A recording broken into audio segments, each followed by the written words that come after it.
Welcome to my channel, Rise of Edge Crusher. I'm an Overwatch coach with a focus on working with bronze and silver players, helping them to reach gold. And in this video, I'm going to be talking about that dreaded moment when you recognize an enemy Smurf, taking your team apart and getting ready to steal your precious SR from you. First, for viewers who might be new to Overwatch and never have heard this term before, I'm going to explain what a Smurf is. It's a player of a high rank, using a low rank to count to get into games that are easier for them. I would like to say that when I work with low-ranked players, I often see them pointing out a particular player as a Smurf, when that person probably isn't a Smurf, but is simply better at a particular technique than the player pointing them out. I encourage lower-ranked players not to rush to judgment that an enemy is automatically a Smurf. They might simply be having a good aim day, or they've improved their techniques, and now they're on their way up. The advice I'm going to cover in this video will help against players who might not be a Smurf, but are simply outperforming you in a particular game. So let's talk about the scenario that you're probably thinking of when I'm talking about a Smurf. Let's say you're barely into silver, and there's this 3800 SR Genji on the other team. He's everywhere at once. It feels like he has infinite cooldowns. You can barely hit him with how fluidly he's moving, but every time you do, he's deflecting. Every time you see him, he's swift striked onto the next target. It's all you can do to keep him on your screen. And before you know it, your whole team is dead, and you're respawning and you're thinking, holy crap, that Genji just beat us 1v6. And I'm going to talk for a moment about how a Smurf can win a 1v6, and the answer is, they can't. It could be a straight-up top 500 pro player with perfect aim, and they cannot aim perfectly in 6 directions at once. In fact, it's been repeatedly demonstrated that a platinum player with an aimbot will end up in Masters, because advancing into Grandmaster requires a strong knowledge of positioning. Aim alone, even computer-generated perfect aim, isn't enough. What your 3800 SR Genji Smurf did is win a series of 6 consecutive 1v1s. And that's an important distinction. That's an important difference to understand and to be aware of when you're thinking about how to defeat him. He positioned himself in such a way that only one member of your team at a time would have line of sight on him. And then he won the fight against that team member and shifted positions to engage another member of your team who also couldn't receive help. And he kept doing this one by one until your entire team had died. And so, the first thing I'm going to teach you about how to defeat a Smurf is, don't commit all of your cooldowns to engage the Smurf in a 1v1 where the rest of your team can't do anything to support you. Make sure that you're taking the fight in a position where your teammates, especially your supports, can see you and can help you. With that in mind, there are a couple of different strategies that you can use to defeat a Smurf. If you're in a group with your friends, or if you're playing with teammates that are cooperative and you feel like you click with them really well, you can make a coordinated attack on the Smurf.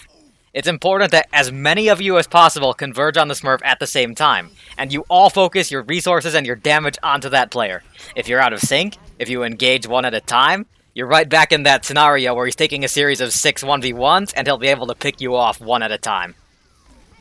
Now, what you might find is that you're all trying very hard to kill this Smurf, you're all engaging at the same time, and you're pumping damage into him, and he just isn't dying.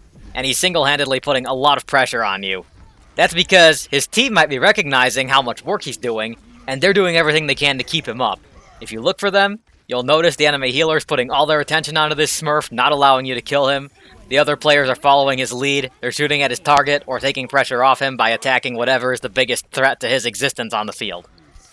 Once you know to look for those things, you can start to negate them.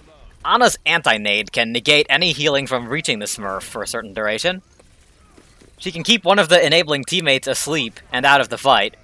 D.Va can negate resources such as Moira orbs from reaching the Smurf, and she can knock people away from him when they're in there trying to support him. Mid to long range DPS, such as Soldier or Hanzo, can maintain a safe distance and use cover while putting bursts of damage into the Smurf and his enablers to keep the enemy team weak.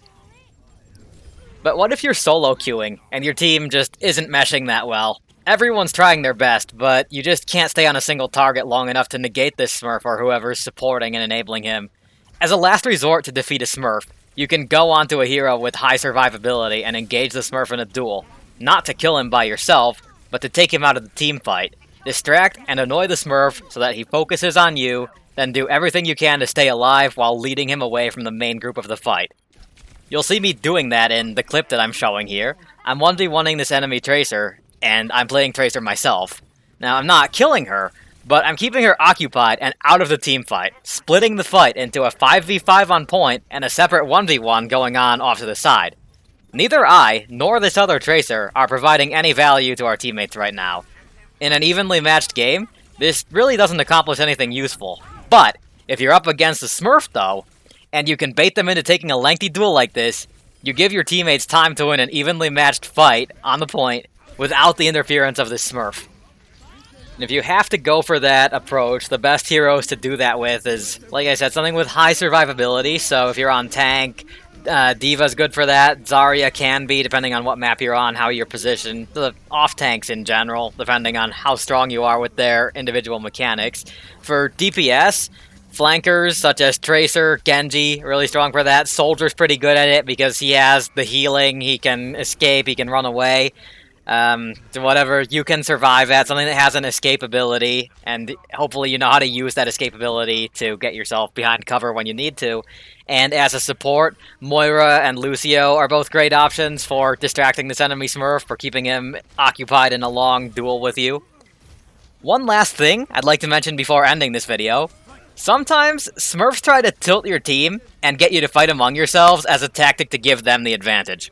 They'll spam some rude messages in chat to get you guys fighting, and they might single out the strongest player on your team with comments like, "Wow, your McCree is really doing nothing," or "You guys must be mad that your Ana isn't landing shots." And if you see something like that going on, don't let it get to you. Disable match chat if you have to. If you're already having difficulty dealing with the enemy team, the worst thing you can possibly do is start fighting with your own teammates too. That concludes this video on how to defeat a Smurf. I hope you find it helpful. Please feel free to leave any feedback in the comments below. Good luck in all your Overwatch conquests.